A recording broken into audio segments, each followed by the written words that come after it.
하나님 아버지, 오늘도 우리에게 생명과 호흡을 주시고 받은 은혜를 기억하게 하심에 감사합니다. 오늘 예배가 우리가 받은 은혜에 합당한 영광과 감사를 돌리는 귀한 시간이 되게 하여 주시고, 진심으로 하나님을 찾고 구하는 자에게 약속하신 복으로 채우시는 것을 경험하게 하여 주시옵소서. 믿음으로 헌금한 손길들 위에 복을 주시고 매 순간 매 순간 하나님이 채워가시는 것을 체험하고 간증하는 우리 모두가 될 수 있도록 우리와 함께하여 주시옵소서. 예수님의 이름으로 기도하였습니다. 아멘. 하나님의 말씀은 레위기 10장 16절에서 20절까지 말씀을 함께 합독하겠습니다. 레위기 10장 16절에서 20절까지 말씀을 함께 합독하겠습니다. 함께 읽습니다. 시작. 모세가 속죄제 드린 염소를 찾은즉 이미 불살랐는지라. 그가 아론의 남은 아들 엘르아살과 이다말에게 노하여 이르되, 이 속죄제물은 지극히 거룩하거늘 너희가 어찌하여 거룩한 곳에서 먹지 아니하였느냐. 이는 너희로 회중의 죄를 담당하여 그들을 위하여 여호와 앞에 속죄하게 하려고 너희에게 주신 것이니라. 그 피는 성소에 들여오지 아니하는 것이었으니 그 제물은 너희가 내게 명령한 대로 거룩한 곳에서 먹었어야 했을 것이니라. 아론이 모세에게 이르되, 오늘 그들이 그 속죄제와 번제를 여호와께 드렸어도 이런 일이 내게 임하였거늘 오늘 내가 속죄제물을 먹었더라면 여호와께서 어찌 좋게 여겼으리요. 모세가 그 말을 듣고 좋게 여겼더라. 우리는 신앙생활하는 사람들이죠. 신앙생활에 가장 기본이 되는 것이 뭐냐면 우리가 지금 읽고 있는 이 말씀입니다. 말씀이 왜 기본이냐? 하나님은 보이시지 않고 하나님의 마음속에 있는 뜻이 우리한테 드러나는 것은 말씀밖에 없기 때문에 그래요. 쉽게 얘기하면 이런 겁니다. 여러분들이 제 마음을 다 알 수 없겠죠. 가장 좋은 건 저를 만나러 와서 식사를 하고 차를 마시면서 요즘 마음과 생각이 어떠십니까? 이렇게 대화를 하면 참 좋겠지만 시간과 환경이나 이런 것들이 허락하지 않으면 전화로 할 수도 있고, 전화도 안 되면 요새는 톡으로 많이 하지요. 그래서 쓰여진 그 글을 보면 이 사람이 지금 어떤 생각을 가지고 어떤 일을 하려고 하는구나 라고 하는 것을 알게 되지 않습니까? 그것처럼 하나님이 우리에게 하신 이 말씀은 하나님이 가지신 생각, 하나님이 가지신 계획, 이런 것들을 우리한테 이렇게 보여주신 것이라 이 말이죠. 그 대표적인 것이 율법이고 또 하나님이 우리에게 주신 진리라고 불리워지는 말씀입니다. 하나님은 자기 마음에 있는 여러 가지 생각을 말씀과 법으로 가르치시고, 그리고 그 말씀과 법에 따라서 우리를 심판하세요. 그러니 하나님의 말씀을 알고 듣고 이해하고 하는 거 굉장히 중요합니다. 문구나 글자 내용을 이해하는 것도 중요하지만 그 말 뒤에 숨어 있는 하나님의 마음을 아는 것도 굉장히 중요하겠죠. 하나님의 독생자이신 예수께서도 이 땅에 오셔서 하셨던 일의 기본은 똑같습니다. 하나님이 과거에 하셨던 말씀을 그대로 이루시죠. 이걸 흔히 예언을 이루러 오셨다 이렇게 말을 합니다. 또 하나님이 가르치시고 또 하라 하시는 것을 그대로 전하여 말씀하신다 하시면서 하나님의 마음과 생각을 전달하기에 힘쓰셨죠. 우리의 믿음의 모범이 되시는 예수께서 어떻게 신앙생활 하셨냐면 말씀대로 행하시는 것과 그 말씀을 가감없이 그대로 잘 전하는 것에 가장 큰 가치를 두셨어요. 그러니 우리도 신앙생활 할 때 가장 중요한 건 말씀대로 잘 살고 있나 하는 것이고, 그 말씀을 제대로 오해 없이 잘 전하고 있나 하는 것이 중요하겠죠. 그런데 그렇게 믿음의 모범을 잘 보이신 예수께서 너무나 공교롭게도 핍박을 당하시고 죽게 되신 이유가 뭐냐 하면 하나님의 말씀인 율법을 어겼다라고 하는 거였어요. 안식일 날 다른 일을 하면 안 되는데 안식일에 병 고치더라, 먹을 걸만 먹더라, 예수의 제자들이 지나가면서 보리 이삭을 막 이렇게 타작해서 먹더라, 뭐 이런 겁니다. 예수께서 그렇게 판단하며 비난하는 사람들에게 이렇게 말씀을 하셨어요. 마태복음 15장 19절에서 20절입니다. 함께 읽습니다. 시작. 마음에서 나오는 것은 악한 생각과 살인과 간음과 음란과 도둑질과 거짓 증언과 비방이니 이런 것들이 사람을 더럽게 하는 것이요 씻지 않는 손으로 먹는 것은 사람을 더럽게 하지 못하느니라. 그렇게 말했습니다. 예수께서 왜 핍박을 당하셨느냐? 바리새인들에게 핍박을 당하셨는데, 바리새 운동이 뭐냐면 이런 겁니다. 이스라엘이 하나님 앞에 선택받아 복된 민족으로 살다가 왜 어려워졌을까? 왜 바벨론 포로로 가고 예루살렘 성전은 무너지고 하나님의 제단이 다 파해되고 왜 그런 일들이 벌어졌을까? 사랑받았던 다윗의 왕조가 무너지고 이방 민족에 왜 이렇게 지배를 받게 됐을까? 그 원인을 이렇게 따라본 거죠. 우리가 흔히 하는 겁니다. 병에 걸리면 뭐가 문제였을까? 문제가 생기면 어디서 잘못됐을까? 사람과의 관계가 틀어지면 내가 어디서 실수한 걸까? 이런 걸 찾는 것처럼 바리새 운동은 그걸 막 찾았던 거예요.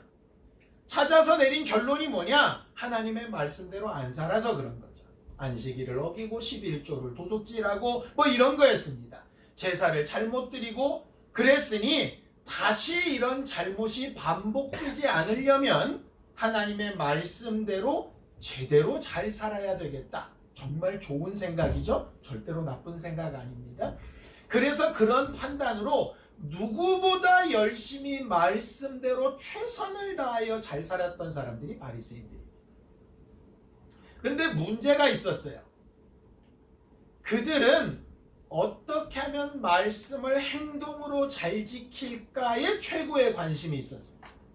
근데 오늘 예수님이 하신 말씀은 뭐죠? 그렇게 행동하는 것보다 더 더럽고 잘못된 게 있는데 어디서부터 나오는 거다? 여기서부터 나오는 거다. 근데 바리새인들은 그걸 바로잡을 생각은 하지 않았어요.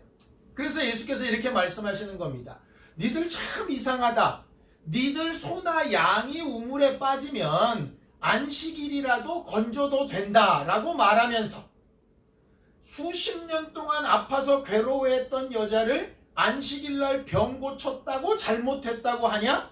도대체 근거가 뭐냐? 이렇게 얘기하는 거죠. 그러니까 니들한테 손해가 되면 안식일날 양이나 염소를 구해도 되고 너와 상관이 없으면 너무나도 잔인할 만큼 칼같이 법대로 해야 되고 이런 거죠. 우리가 그런 경우 꽤 많이 있지 않습니까? 목사가 되다 보니까 그런 경우가 훨씬 더 많아져요. 근데 예를 들어 이런 겁니다. 자동차 사고가 났습니다. 집사님이 전화가 옵니다. 목사님 사고가 이렇게 났어요. 막 얘기를 하고 나중에 설명을 듣다 보면 제가 이렇게 말하고 있는 거예요. 집사님, 그 경우에 누구라도 사고 날 수밖에 없었던 상황이었던 것 같아. 집사님이 일부러 내려 그런 겁니까? 그런 거 아니죠. 그런데 저 사람이 잘못됐네. 얼마 다친 것 같지도 않은데 병원에 몇 달씩 입원하고 양심도 없는 놈이라고 막 이렇게 얘기를 하는 거예요. 그런데 똑같은 상황인데 누가 우리 교인이냐? 병원에 입원한 사람이 우리 교인이에요. 그럼 내가 뭐라고 얘기를 하느냐? 사고 낸 놈이 정신을 못 차렸네. 집사님, 이럴 때는 몸이 아주 깨끗하게 나을 때까지 입원해 계셔야 돼. 이렇게 얘기를 하는 거죠. 우리 그런 경우 굉장히 많죠? 네. 나랑 가까운 사람이 가해자일 때는 뭘 그 정도를 갖고 그러냐? 그렇게 얘기를 합니다. 그런데 내 가까운 사람이 피해자가 되면 법대로 해. 이렇게 나옵니다. 그 차이가 바리새인들 안에 있었던 거죠. 아마도 예수님이 바리새인들의 기준이 똑같았다면, 자기들에 대한 거든 양에 대한 거든 그 여자에 대한 거든 똑같았다면 그렇게 화 있을진저 외식하는 서기관과 바리새인들아 이렇게 말씀 안 하셨을 거예요. 왜? 이런 경우에도 법대로 하고 저런 경우에도 법대로 하면 그건 저 사람은 저 나름대로 정직하다 하는 거니까. 그런데 대부분의 사람이 그렇지 않다는 거죠. 이 말씀을 또 오해해서 어떤 사람들은 거봐라, 바리새인들처럼 잘 지키고 사는 게 무슨 의미가 있냐? 마음이 깨끗해야지, 이렇게 또 얘기를 하는 거예요. 거기에 대해서 예수는 또 이렇게 말씀을 하시죠. 마태복음 23장 23절입니다. 함께 읽습니다. 시작. 화 있을진저 외식하는 서기관들과 바리새인들이여, 너희가 박하와 회향과 근처의 11조는 들이되 율법에 더 준한 바 정의와 긍휼과 믿음은 버렸도다. 그러나 이것도 행하고 저것도 버리지 말아야 한다. 예수님의 말씀은 행동을 중요시하게 여기는 것, 삶을 중요시하게 여기는 것 잘못됐다는 뜻이 아닙니다. 행동이나 삶을 잘하는 것 중요한데 뭐가 더 중요한 것이 있다는 거죠. 그러니까 이것도 중요한데 더 중요한 게 있다는 거예요. 바리새인들의 삶이나 주장도 옳은데 그것보다 더 옳은 게 있다는 거죠. 그게 뭐죠? 정의와 긍휼과 믿음. 정의와 긍휼과 믿음이 뭘까 생각을 해보니까 이런 겁니다. 정의는 기준이에요. 기준. 하나님의 기준이 뭔가 라고 하는 걸 아는 거라는 뜻이죠. 아까 말한 대로 안식일날 양과 소는 구해도 되는데 사람의 병은 고치면 안 돼. 이건 좀 이상하죠. 그렇죠? 정말 쉽게 얘기해 볼까요? 옛날에 우리가 하도 주일 성수 막 그렇게 할 때 교회 안수 집사님이나 장로님이 주일날 장사를 한다고 생각을 해봅시다. 그러면 신앙생활 잘한다고 하는 사람들의 말이 뭐라 그러느냐? 어떻게 장로가, 어떻게 안수 집사가 주일날 장사를 하냐? 주일 성수해야지? 이렇게 얘기를 합니다. 그렇죠? 그런데 그 사람들이 예배 끝나고 점심은 어디 가서 사 먹어요? 식당 가서 사 먹습니다. 아니, 주일날 장사를 하는 건 괜찮고 장사집에 가서 사 먹는 건 어떻습니까? 근데 웃기거든요. 그렇게 장사를 하는 건 잘못됐다 그러고 자기가 가서 사 먹는 건 아무런 문제가 없다고 생각을 해요. 무슨 얘기냐? 기준이 잘못됐다는 거예요. 그러니까 장사하는 게 괜찮다 이 말 하려는 거 아닙니다. 가서 사 먹으면 안 된다 이 말 하려는 거 아닙니다. 이게 안 되면 이것도 안 돼야 되는 거고 이게 되면 저것도 될 수 있는 거예요. 중요한 건 뭐냐? 내가 지금 뭘 기준으로 살고 있지 하는 겁니다. 왜 주일 성수해야 되는지에 대한 기준으로 살아야 되는데 주일 성수에만 가 있는 거예요. 이게 왜 기도해야 되는지로 가야 되는데 기도했냐 안 했냐에만 가 있는 거예요. 왜 예배해야 되는지로 가야 되는데 예배했냐 안 했냐로 가는 거예요. 이건 굉장히 중요한 문제입니다. 기준이 틀어지면 다 틀어지는 거예요. 우리나라가 엄청나게 살기 좋은 나라라고 외국은 그러는데 실제로 살고 있는 우리는 왜 이렇게 맨날 마음이 버겁고 힘들고 뉴스 보기가 어려울까? 기준이 다 제각각이라고. 그럼 가장 중요한 것부터 세워야죠. 난 지금 도대체 뭘 기준으로 판단하고 생각하고 말하고 있는 거지? 이게 세워져야죠. 두 번째가 긍휼입니다. 기준을 딱 세웠으면 이렇게 돼야 되는 거예요. 정상은 나한테는 엄격하게 편하게, 상대에게는 엄격하게 편하게. 이게 성경의 법칙이에요. 그러니까 나한테는 엄격하게 적용을 시키고 상대에게는 긍휼로 적용을 시켜야 되는데 이게 항상 우리는 반대로 적용된다는 데 문제가 있어요. 그리고 맨 마지막이 뭐냐면 믿음이지. 이렇게 지키고 이런 식으로 행동하면 나한테 꼭 손해가 올 것 같은데 믿음은 뭐냐면 이렇게 진실한 마음으로 제대로 하는 사람에게는 누가 갚으신다? 하나님이 갚으신다. 그게 되게 중요한 거예요. 그래서 성경이 이렇게 얘기하는 겁니다. 로마서 14장 17절입니다. 함께 읽습니다. 시작. 하나님의 나라는 먹는 것과 마시는 것이 아니요 오직 성령 안에 있는 의와 평강과 희락이라 그랬어요. 의가 아까 말한 그 기준입니다. 평강은 뭐죠? 평화롭게 하는 거예요. 그러니까 나한테 엄격하고 다른 사람한테 여유롭게 하면 당연히 평안이 올 수밖에 없어요. 분란이 없겠죠. 그 다음에 하나님이 하실 것을 기대하면 기쁨과 감사가 있게끔 되어집니다. 이게 말로는 쉬운데 실제 삶에 적용하기는 대단히 어렵다는 데 문제가 있어요. 저도 설교로 말은 하는데 이렇게 잘 사라지지가 않는다는 데 문제가 있어요.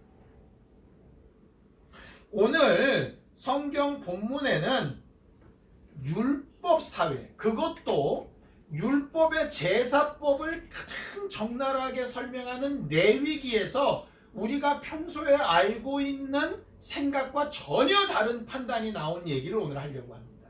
뭐냐? 이런 겁니다. 하나님께서 시내산에서 율법을 주시고 정상적인 제사법을 처음 가르치셨어요. 그 이전 아브라함 때, 이삭 때, 야곱 때에는 하나님이 정해주신 예법이 아니라 그냥 자기들 마음으로 예배를 드렸습니다. 이런 겁니다. 개척 처음 초기에 예배 순서, 주보 이런 게 어디 있나요? 그냥 마음에 드는 대로 원하시는 찬양 있으면 합시다. 이렇게 찬양도 막 자유스럽게 이렇게 하다가 말씀하고 기도도 같이 하고 그냥 성찬식이라는 거 하지 않고도 그냥 밥 먹고 이렇게 합니다. 그런데 어느 정도 규모가 되고 이렇게 되고 나면 이제 공식적인 예배 순서를 막 이렇게 정하죠. 주보도 만들고 막 순서대로 하죠. 어떻게 하다 보면 이 순서가 본질을 잡아먹는 경우가 생겨요. 그러니까 이런 경우 있습니다. 아직까진 그렇지 않지만 침례교회들 중에 거의 대부분은 사도신경을 안 하거든요. 근데 장로교회를 다니던 사람들이 침례교회 처음 딱 와가지고 이단이네 그러고 가요. 왜? 사도신경 안 한다고. 그러니까 사도신경을 하면 잘못이다? 그렇게 생각하진 않습니다. 그 안에 내용 몇 가지가 문제가 있긴 하지만 사도들의 고백처럼 우리의 믿음을 고백한다? 그게 그렇게 대단히 큰 문제겠어요. 그런데 그걸 하면 정상적인 교회, 안 하면 이상한 교회, 이런 생각은 좀 주객이 전도된 거죠. 그렇죠? 아주 쉽게 얘기할까요? 설교가 없는 예배도 가능합니다. 왜냐? 목사가 꼭 설교를 전하지 않아도 말씀을 함께 읽고 아니면 함께 기도하다가 아니면 예언처럼 받은 말씀을 전하고 이런 예배도 고린도 교회 보면 가능하거든요. 그런데 우리는 우리 스스로 정해놓은 규칙들이 있어요. 왜? 함께 하다 보니까. 그런데 그 규칙이 점점 더 힘이 강해지면 어느 순간은 본질을 막 넘어서. 어쨌든 자유롭게 예배하던 데서 하나님이 정해주신 법칙대로 예배하는 상황이 되었습니다. 법이 없었을 때는 모르겠지만 법이 생겼다면 이제 법을 지켜야 되는 거예요. 아론과 그의 자손들이 제사장으로 임명을 받고 첫 번째 예배를 드리는데 문제는 이 첫 번째 예배부터 문제가 생겼어요. 나답과 아비후라고 하는 아론의 첫째 둘째 아들이 아버지를 대신해서 제사를 드리기 시작했는데 첫 번째 제사가 망해버린 거죠. 성경을 보죠. 레위기 10장 1절 2절입니다. 함께 읽습니다. 시작. 아론의 아들 나답과 아비후가 각기 향로를 가져다가 여호와께서 명령하시지 아니하신 다른 불을 담아 여호와 앞에 분향하였더니 불이 여호와 앞에서 나와 그들을 삼키매 그들이 여호와 앞에서 죽은지라 그랬습니다. 다른 사람들의 죄를 대신해서 속죄하는 제물을 가지고 하나님 앞에 그 제물을 번제단 위에서 태워드려야 되는데 하나님이 정해놓으신 불이 있었거든요. 그런데 지들 마음대로 다른 불을 가져다가 썼습니다. 그 다음 구절에 보면 이런 경고가 있습니다.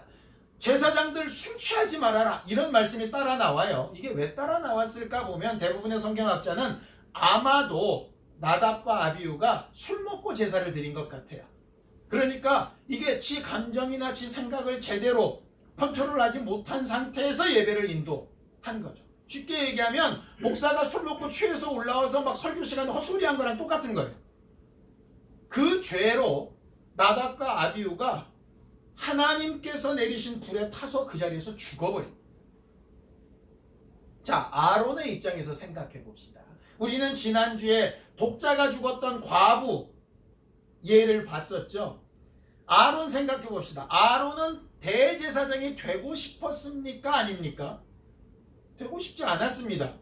자기가 대제사장 하겠다고 손을 든 것도 아니에요. 그냥 하나님이 일방적으로 아론 시켜 이렇게 하신 거예요. 그럼 나답과 아비후는 제사장이 되고 싶었을까요? 아니요. 아론 밑에서 태어났다는 죄밖에 없습니다.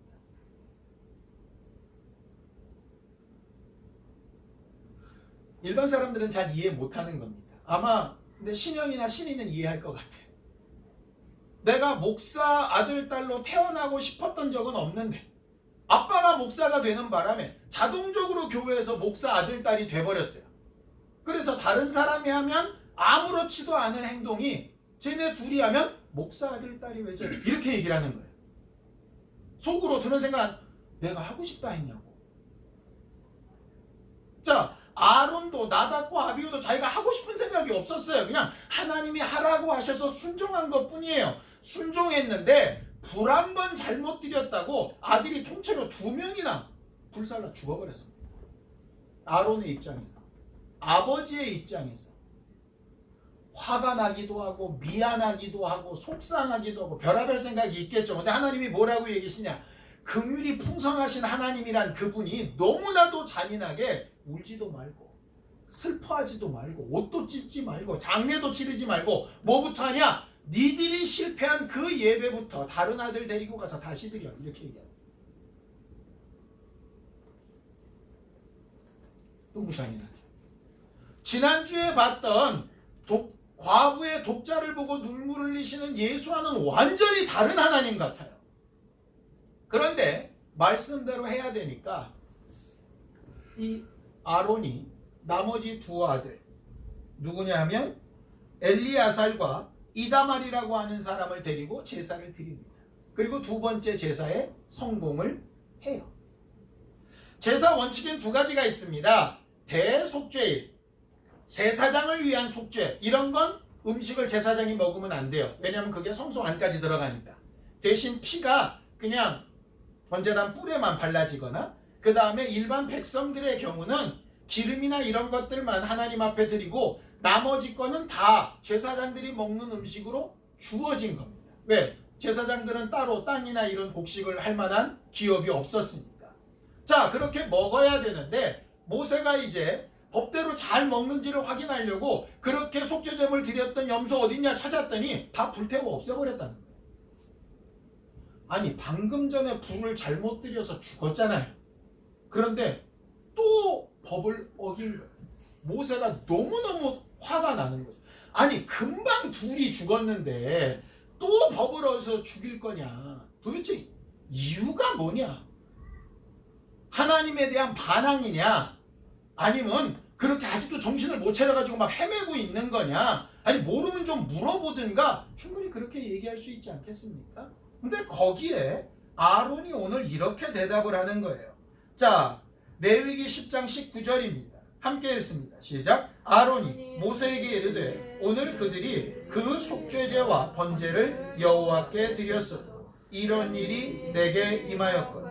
오늘 내가 속죄제물을 먹었더라면 여호와께서 어찌 좋게 여겼으리. 내가 몰라서 그런 게 아니고 생각을 해봤더니 내 아들 하나도 제대로 잘 가르쳐서 백성들의 속죄제를 성공시키지 못한 애비가 제사장임내하고 그런 것을 먹는 것이 과연 올바를까? 이런 생각을 했다는 거예요. 사람들은 아론의 행동을 보고 아까 제가 설명한 것처럼 생각했을 수 있습니다. 아론이 삐졌나 보다. 내 더러워서 안 먹어. 이렇게 했나 보다. 그렇게 생각할 수 있겠죠. 왜?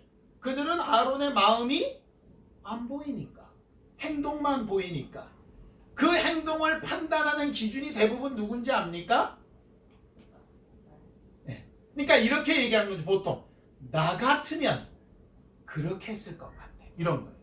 그러니까 내가 제사장으로 내 자식이 죽었으면 내가 하나님 앞에 반항하는 마음으로 안 해. 이렇게 했을 것 같아. 아니면 야, 아들이 그렇게 죽고 제사하고 장사도 못 치른 상태였는데 얼마나 정신이 없었겠어. 정신이 없으면 헷갈릴 수도 있지. 그건 지가 헷갈릴 수도 있다는 얘기예요. 그렇게 판단하는 겁니다. 심지어 아론을 가장 가까이 있는 형제인 모세도 아론의 마음을 몰라요. 왜? 판단만 하고 있으니까, 행동으로. 우리가 그런 경우 되게 많거든요. 예를 들어 이런 겁니다. 오늘 이제 어떤 분이 예배 안 나왔습니다. 상황을 아는 사람은 집사님 내 이런 어려움이 있어서 못 나왔다는데 지금 영상으로 보면서도 마음이 참 답답하겠다, 이런 마음이 들 거예요. 그런데 상황을 모르는 사람은 왜 안 나왔대? 뭐야? 시험 등겨? 삐졌어? 놀러 간 거야?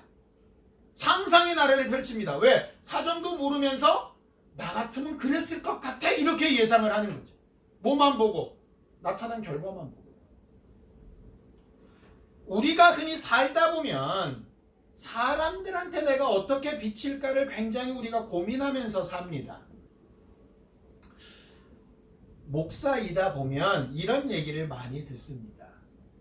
목사님이니까 이랬으면 좋겠습니다. 저랬으면 좋겠습니다. 이런 얘기들을 들릴 때가 있어요. 뭐 당연히 그런 얘기 들을 만하죠. 왜냐? 저는 그런 공적 직분을 갖고 있는 사람이니까요. 그런데 거기에 대해서 제가 간혹 변명 아닌 변명을 하더라고요. 소위 예, 아는데 너무 바빠서요. 아니 뭐 상황이 이래서요. 뭐 형편이 이래서요. 어쩌고 저쩌고 말을 많이 합니다. 근데 제 자신이 알아요. 뭘 아느냐? 설명이 길어지면 길어질수록, 이유를 많이 대면 많이 될수록 결과는 뭐냐? 하기 싫어서예요. 너무 죄송하지만 여러분들은 이해를 해주시죠. 목사님 얼마 바쁘시면 그렇게 해서 딴 일이 많으셔서 그러겠지. 그때는 뭐 그럴 만한 사정이 있었겠지 하겠지만, 저는 알아요. 아무리 합리적이고 합법적인 이유를 대도 이유는 딱 하나입니다. 하기 싫어서요. 근데 그 마음을 제가 제 마음대로 못 하겠더라고요.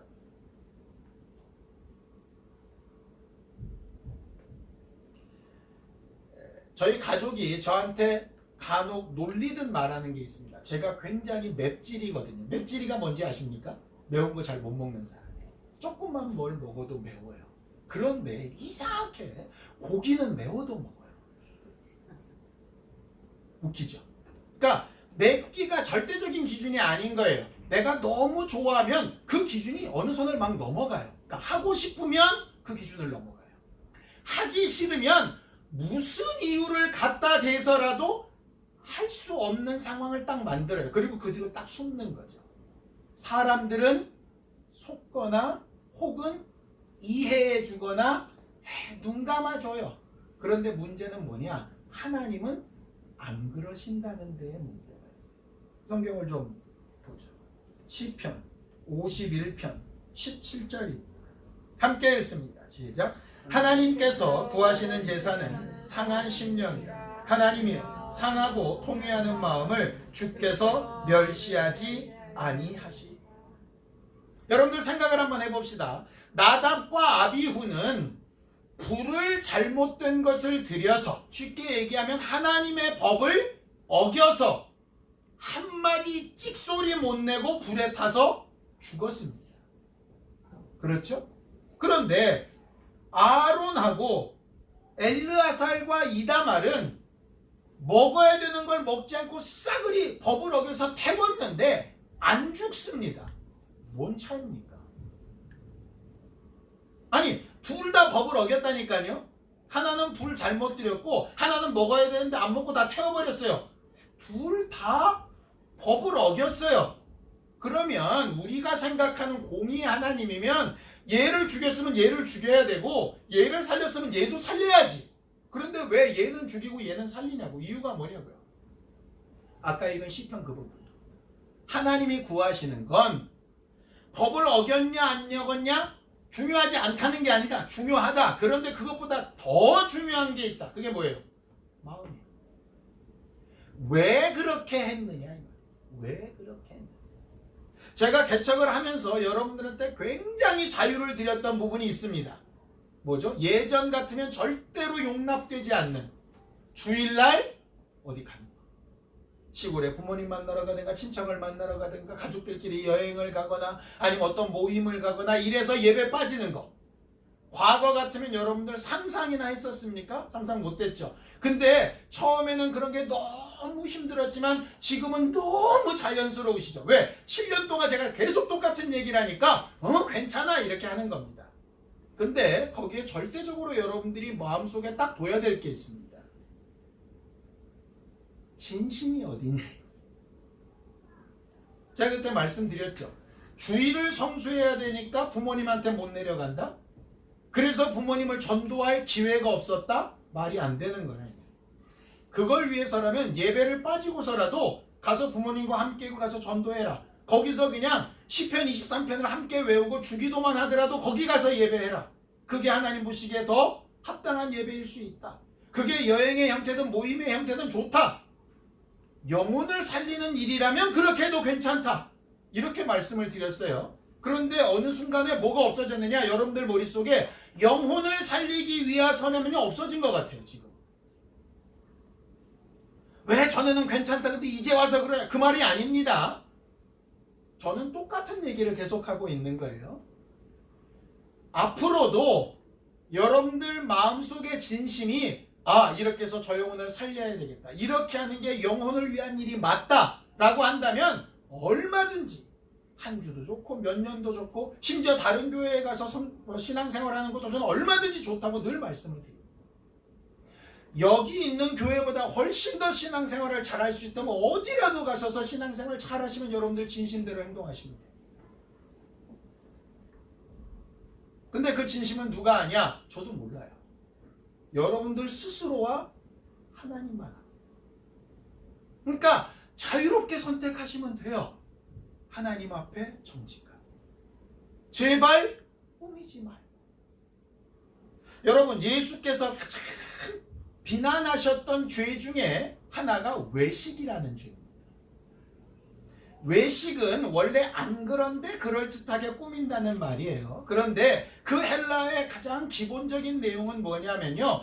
남을 속인다는 뜻이 아니고요. 자기를 속인다는 뜻이에요. 진짜 외식은 뭐냐? 자기가 속는 거예요. 예를 들면 이런 거죠. 나만큼 신앙생활 잘하는 사람이 어디 있어? 이게 외식이야. 나만큼 기도 많이 하는 사람 있으면 나와보라. 나만큼 하나님의 말씀을 잘하는 사람 있으면 나와보라. 그게 아주 대표적인 외식. 속이다 못해 누구까지 속는 거냐? 자기까지 속는 거야. 근데 그 외식이 자기까지 속여버리면 뭐가 안 될까요? 회개가 안 돼요. 왜? 회개는 뭐가 잘못됐다고 느껴져야 회개를 할 거 아니에요. 근데 자기 스스로가 잘못됐다고 여기질 않는데 무슨 회개를 해요? 그러니까 이런 겁니다. 나는 상황이 그랬으니 어쩔 수 없었어. 그럼 회개가 안 돼요. 나는 하고 싶었는데 절대로 그렇게 못할 만한 이유가 있었어. 그럼 회개가 안 돼요. 회개는 어디서 출발하느냐? 내가 하고 싶지 않았어. 했어야 됐는데 핑계대고 나조차 나 스스로를 속였어. 이게 사실은 진짜 회개거든요. 하나님이 원하시는 건 그 통회하는 심령이에요. 스스로 인정하는 거예요. 사람들 앞에 굳이 다 얘기 안 해도 됩니다. 사람들은 오해하게 그냥 두세요. 대신 하나님 앞에만큼은 정직하고 자기 영혼에만큼은 정직해. 내가 왜 그렇게. 근데 남 앞에서 꾸미는 일을 계속 하다 보면요, 어느덧 자기도 속이게 되는 상황. 이게 가장 큰 죄죠. 로마서 8장 27절입니다. 함께 읽겠습니다. 시작. 마음을 살피시는 이가 성령의 생각을 아시나니 이는 성령이 하나님의 뜻대로 성도를 위하여 간구하시니. 마음을 살피시는 분이 하나님이시라고 되어 있습니다. 예배 못 나올 수 있고 11조 못 할 수 있고 예배 늦을 수 있고 찬양 시간에 딴 거 할 수 있고 괜찮습니다. 중요하지만 그것보다 훨씬 더 중요한 게 있습니다. 그 중요한 걸 여러분들이 잃어버리지 말아요. 이게 복음 시대에만 얘기한 거냐? 아닙니다. 구약의 율법 때부터 그렇게 얘기하셨어요. 자, 신명기 10장 16절입니다. 함께 읽습니다. 시작. 그러므로 너희는 마음의 할례를 행하고 다시는 목을 곧게 하지 말라. 할례 어디다 하는 겁니까? 몸에다 하는 겁니다. 난지 8일 만에 하는 겁니다. 그런데 그 할례도 중요하지만 그것보다 훨씬 중요한 할례가 있다는 거예요. 뭐죠? 마음에 하는 거예요. 침례 받는 거 중요한데 그것보다 훨씬 중요한 침례가 있다는 거예요. 어디다 하는 거예요? 내 마음이 침례 받는 거예요. 11조 드리는 거 중요한데 그것보다 훨씬 중요한 11조가 있습니다. 내 마음을 드리는 거예요. 예배에 와서 앉아있고 찬양으로 봉사하고 다 좋습니다. 직분을 감당하고 목사로 설교하고 다 좋습니다. 중요한데요. 그보다 훨씬 중요한 게 있다는 거예요. 그게 뭐냐면 내 진심이 지금 어디를 향해 가고 있는가. 그것만 정확하면 남들은 아론과 그 아들들의 행동을 보고 이러쿵저러쿵 말할 수 있겠지만 하나님 보시기에 좋았더라 하면 끝나는 거죠. 왜냐? 그렇게 진심으로 행한 일에 하나님께서 반드시 갚으실 거라고 약속하셨고 그것이 언젠가 하나님께서 회복시키시고 높이시는 일을 분명히 약속해 놓으십니다. 그러니 은혜로 다시 시작되는 삶은 적어도 내 마음의 진심을 하나님 앞에 제대로 내려놓는 거 굉장히 중요해요. 그러니까 이랬으면 좋겠어요. 내 마음에 용서가 안 되는 사람들, 용납이 안 되는 사람들 당연히 있을 수 있지 않겠습니까? 그럴 때 괜히 용서한 채, 뭔가 괜찮은 채, 눈앞에만 안 보이면 넘어갈 수 있는 채 하지 말고 정직하게 하나님 앞에 내려놓고 말했으면 좋겠어요. 그냥 저 사람 딱 죽였으면 좋겠다. 지금 내 마음. 근데 하나님이 이 마음을 고쳐주시지 않으면 내가 진심으로 하나님 앞에 나아갈 수 없으니 날 좀 도와달라고 얘기하는 게 가장 정직한 거겠죠. 쉽지 않지만 그렇게 한 걸음씩 나아가 보는 것이 저에게도 여러분들에게도 되게 유익하리라고 생각합니다. 그렇게 한 걸음씩 나아가고 아주 정직한 마음을 회복하다 보면 나도 모르는 사이에 정말 다른 사람들 앞에서도 하나님 앞에 인정을 받듯이 인정하시는 과정들을 겪어나갈 수 있을 것 같아요. 사람들 앞에 답답한 속을 이야기하지 말고 괜히 오해가 쌓이거나 잘못 소문이 되거나 그럴 수 있습니다. 하나님 앞에서 정말 정직한 내 마음을 다 토로할 수 있는 우리 모두가 되었으면 참 좋겠고, 그런 것들로 인해서 법보다는 어떤 형식보다는 진심으로 하나님 앞에 나아가는 우리 모두가 되기를 예수님의 이름으로 축원합니다. 함께 기도하시겠습니다. 하나님 아버지, 우리 모두를 도우시고 인도하셔서 하나님의 말씀이 우리 안에 있고 하나님께서 우리에게 가르치시는 바가 우리 안에 있어서 주의 뜻과 은혜가 우리 안에 풍성히 드러나도록 도우시고 인도하여 주옵소서. 통회하는 마음과 정직한 심령을 잃어버리지 않게 하시고, 하나님, 내가 사람들 앞에 서 있는 것처럼 외식하거나 스스로 핑계를 대거나 어떤 상황이나 형편에 숨어 있지 않고 하나님 앞에 정직하게 나아가는 사람이 되어져 가도록 도우시고 역사하여 주시옵소서. 하나님, 우리는 은혜 위에 날마다 다시 시작되는 삶을 살게 되기 원합니다. 이를 위해 가장 중요한 것, 진심으로 하나님 앞에 정직하게 나아가서 어떤 꾸밈도 없이 하나님과 우리 사이에 막힌 것을 해결하며 나아가기를 원하오니 우리의 연약함을 도우시고 위로하시고 붙들어 주셔서 하나님의 뜻이 이루어져가는 것들을 보게 하여 주시옵소서. 예수님의 이름으로 기도하였습니다. 이제는 우리 주 예수 그리스도의 은혜와 하나님 아버지의 극진하신 사랑과 성령님의 감동하시고 함께 하시는 분명한 증거가 법도 중요하지만 그보다 더 중요한 진심을 찾고 구하기로 결심한 우리 모두 위에 이제부터 영원까지 함께 있을지어다. 아멘.